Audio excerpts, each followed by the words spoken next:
A farmer built a beer brand with annual sales that nearly tripled to over 21 million pounds. But he didn't do it by making a better beer.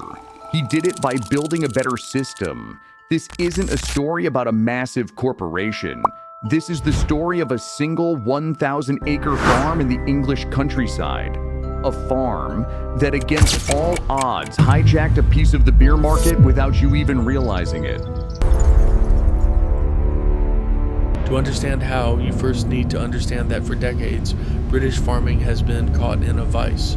Farmers pour their lives into the soil only to sell their crops for a price they have no control over. They're price takers, not price makers. Enter Jeremy Clarkson. In 2019, the television presenter decided to farm his 1,000-acre piece of land in the Cotswolds himself. He called it Diddly Squat Farm, slang for nothing, because that's what he thought it would make. What followed, documented on TV, was a brutal education in modern agriculture. Clarkson battled weather, sheep, and local councils, but his biggest fight was with economics. He would spend a year and a fortune growing beautiful spring barley, a key ingredient for beer, only to be told his crop was worth a fraction of what he needed. He was trapped. He grew the raw material, the soul of a pint, yet the big brewers held all the power. A typical farmer would accept the loss and hope for a better year, but Diddly Squat was about to do something that wasn't typical at all. The plan was simple. If you can't get a fair price for your ingredient, control the final product. The farm had to become the brand. But the first attempt was a complete failure. Clarkson took his barley to local experts, and in a blind taste test, his own farm workers preferred a rival beer. It was a humiliating lesson. The experts who sent him back to the drawing board were Rick and Emma Keane, founders of the Cotswold Brew Company. Established in 2005, they specialized in the difficult art of brewing premium lager. In 2021, a new partnership was formed. Clarkson, along with entrepreneur Johnny Hornby, bought a major stake in the brewery. He wasn't just endorsing a product, he was buying the machine that could perfect it. The brewery was rebranded as Hawkstone, named after a Neolithic standing stone near the farm.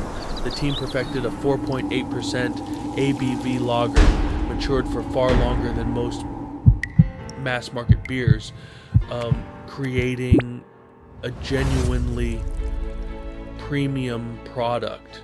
The story was now complete. Barley from Diddly Squat Farm, brewed by experts just down the road. It launched not with a big ad campaign, but from a tiny farm shop and online.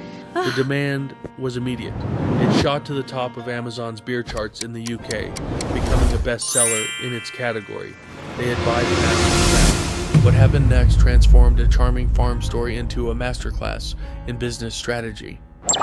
Hawkstone's success came from a perfectly executed, vertically integrated model.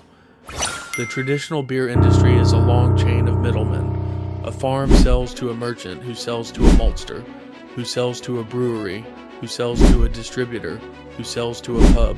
At every step, someone takes a cut, and the connection to the farm is lost. Hawkstone built a closed-loop ecosystem instead. First, supply. The barley was from Diddly Squat. This wasn't just marketing. It meant they controlled quality and cut out the grain merchant, capturing more value from their own crop. Second, production. The partnership with Hawkstone Brewery meant they could create a unique product tailored to the specific harvest, something impossible with generic grain. Third, distribution. Selling directly from the Diddly Squat farm shop was genius.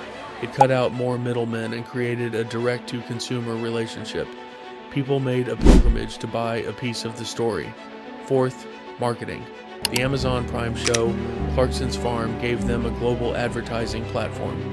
While other brands spend millions, Hawkstone's marketing was authentic and built in. Clarkson later created a controversial ad with farmers singing an opera-style tribute to the lager. He claimed regulators blocked it. Advertising authorities said it was never formally submitted. Either way, the controversy generated massive attention. As demand exploded, the farm faced a new problem. A 1,000-acre farm can only grow so much barley. Most brands would compromise and buy grain from the open market, diluting the story. Hawkstone did the opposite. They expanded the model. They went to other struggling British farmers with an offer they couldn't refuse: grow barley to Hawkstone's specifications and receive a guaranteed price above the crushing commodity rate. This was brilliant.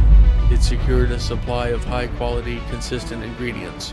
It gave farmers a stable, premium price for their work, and it deepened the brand story. Hawkstone was now a vehicle for supporting British agriculture on a wider scale. The beer began flowing everywhere.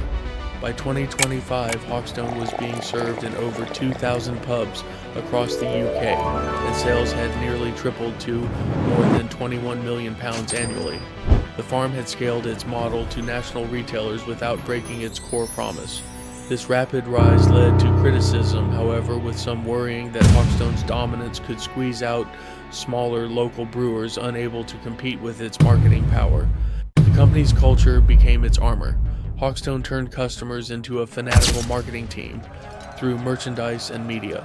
A person watches the show, buys the beer, visits the farm, buys a hoodie, and becomes a walking billboard for the brand.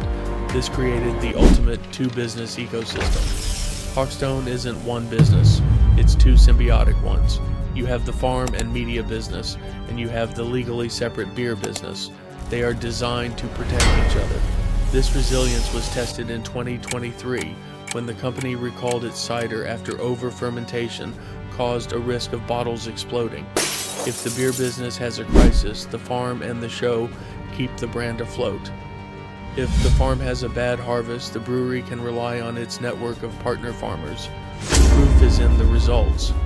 The Sunday Times ranked Hawkstone as the 23rd fastest growing private company in Britain in its 2024 list.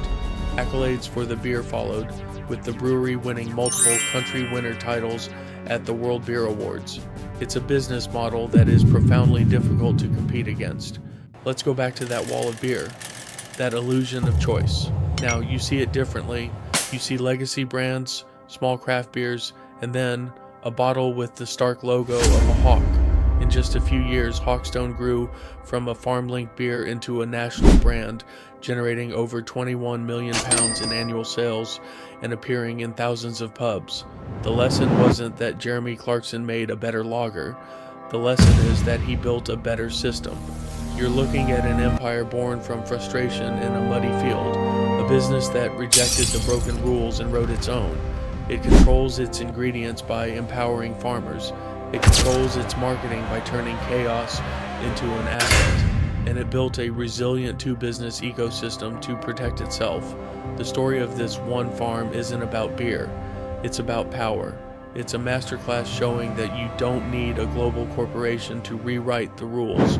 Sometimes all you need is a 1,000-acre farm, a stubborn refusal to fail, and a very good pint of lager.